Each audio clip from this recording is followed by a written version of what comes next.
Hi family, hi friends. Hey, wanted to give you a video update on my layout. Couple things. First, we ended up getting a fireplace for the house, a gas one, and then we had them come in and install it, but then I had to go do all the trim work around it, so that took a little bit of my time, so I haven't done any trains work that month, I guess, 3 weeks. Anyway. And then I ended up having to go and get rotor cuff surgery. The surgery itself isn't too bad, but the recovery is, oh, it's miserable. It's torture. They make you move your arms in ways that I don't think they moved that way before the surgery, let alone after the surgery. So anyway, not something I'd recommend unless that's the only thing you have left to do. But anyway, so that put me out of commission for a little while, but I'm back and give you some updates on the things that I've been working on here and there. So we'll get started.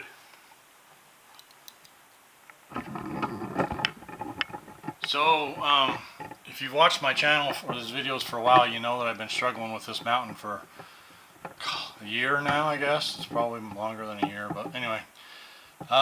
So I've been trying to create a mountain that had snow on it that looked real. And I had the dangest time. I probably failed 3 or 4 or even 5 times trying to figure this out. So I'm going to kind of go through what I learned, and if it helps somebody else, great. And if not, no problem. First thing I learned was I needed to put grass all the way to the top of the hill, which I didn't really think about beforehand. But that allowed, in the places where the snow wasn't as deep, for the grass to show through like it really would. So that was something I learned. The second thing that I learned was rocks were very important to define the area and the spaces, because otherwise it was just a big white fluffy snowy hill that looked like plaster of Paris. I mean, it really didn't have any definition. Trees helped a lot. The trees that are in the snow, I put snow on top of them. The trees that are around the snow got a little bit of a dusting, so that's helped with definition as well. Sprinkling the snow on top of the grass helped with what it would look like if it really had happened, if it really just snowed, because it doesn't always snow all the way, every place all the way, and so that helped. And then shadowing was probably my last thing that I did that made a huge difference, and that's just taking black paint and I diluted it really down towards just a grayish color. And then I poured it around the rocks and sprinkled it in the open areas and just anywhere that there might be a shadow from the sun, and that made a huge amount of difference, as any shadowing and does with any part of our layouts. But anyway, so those are the things I learned to make a snowy hill. And then as I was at the hobby store, they had these beautiful red and yellow trees in a package, and I just couldn't resist. But it worked out great. It really looked nice. It looks like it's a fall scene. It looks like it's maybe not middle of winter, but it's summer's coming to the end. My grass isn't the brightest grass, so you know it could be the latter part of the year where the grass is dry and brown. So I'll zoom around. I'll move around to the other side so you can see that side as well. And then this was the product that I actually ended up using for the snow. And it's by Woodland Scenic, and it's called Snowflake Snow. Don't ask me why, that's just the name. So, and I didn't use very much of it obviously because I didn't have a very big area. But it worked out nice. It's a good product. I really liked it, and I'm happy with the results, so that's, I guess, all that matters. So you can see a few more trees that I've placed in here that are the yellows and the reds. I really like them. They really add a lot of color to the area and give the feel that I'm looking for. The stream that feeds my lake and my river down below is coming from the glacier, and I did it kind of a tan with just a touch of blue in it, so I didn't want total tan color, but wanted a little bit of watercolor to it, so I think it turned out well. And then you can see more snow over here and more rocks, trees. Same thing on this side, just let the snow go where it wanted to go. And you can see that down the face there, it looks like it's really crumbling off the front of the hill. Turned out great. Didn't plan it that way, but worked out. Looks like there's a big snow slide that just went down, so awesome. Anyway, so that's my snow hill. If anybody else wants to make a snow hill, those are my recommendations for you. I'm very happy with it overall. It would probably be better if I had some if I had some backdrops that were blue or other colors instead of just white on white.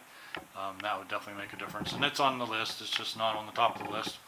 So anyway, so now the other major changes that I've made to the layout, major, minor, another section of the layout completed, I guess is what I'm saying. Go back into the train room here, and I've been working on my coal scene. I've got a light on here so maybe show a little more definition with the coal. The coal is not coal, it is black sand that I got at the hobby store. I believe it was like $3 for a pound. It was really pretty cheap. And so then I did some experimenting with it with alcohol and with the glues that I was going to use to put it down, and the color did not run, so I was very pleased with that. And so we've got a caterpillar out working the coal, trying to keep it up out of the way. We got a conveyor belt that's dumping coal into the middle of the field there. And anyway, so then I've got some other conveyor belts you can see in the back here, and some coal loads that are all loaded and ready to go. I ended up making a little tractor semi-trailer there, and a tractor, and that kind of turned out nice. And then zoom back here and see if it'll focus for me. There we go, focused. And then so the road just comes through this concrete barrier that I have back here. And then of course the trucks can go into the coal station there and get a load of coal, or if they're just regular traffic, they can, you know, zip on around. We still haven't done the signs and the markings on the road yet, still working on that part. So let me put my camera down here, get my tripod out. In the last part of this video, I just wanted to kind of focus on the train here. I bought the turbo from Spiffy Trains back when it first came out. I was on the front of the list to get one. Very happy with it. It's a very beautiful model. If anybody has it, I'm sure you love it as well.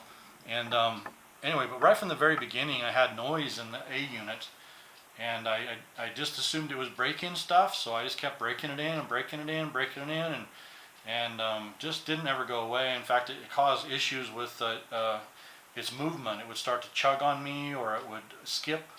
The B unit would have to push it for a while because it seemed like it almost locked up. So I tore it apart and figured out that something was rubbing, but it was way beyond my capability to fix. So I contacted Mike at Spiffy Trains, and he listened to my story, and we went through all the different possibilities, and he kind of agreed that we've gone past the break-in time, and that he probably needed to have it back at his shop to see what else they could do for me. So I didn't want to send it back because I loved it, but I had to because I needed it fixed and working right. So I sent it back to him. There's a gentleman back there, I forget his name, that works in the repair shop. I spoke with him a couple times. Really nice guy, really knows what he's doing.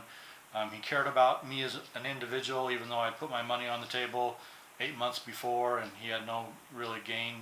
He wasn't gaining anything from fixing my train, but really nice guys. I'm very happy with them. I don't know, just want to give a shout out to them and say thank you for their hard work and their efforts and the integrity that they're trying to create.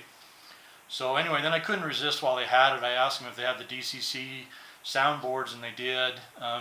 I paid more after the fact than if I would have bought them brand with the rest of you guys that bought them right out of the box. So they got me a little bit, but I didn't feel too bad about it because I really wanted it. And then it's become my favorite locomotive. I just love it. And so the end of this video is just going to be I'll start this thing up and I'll let it drive out of the video here, and we'll call it good. But hope you guys have a wonderful day. Thanks for watching. Enjoy the rest of your week, and we'll talk at you later.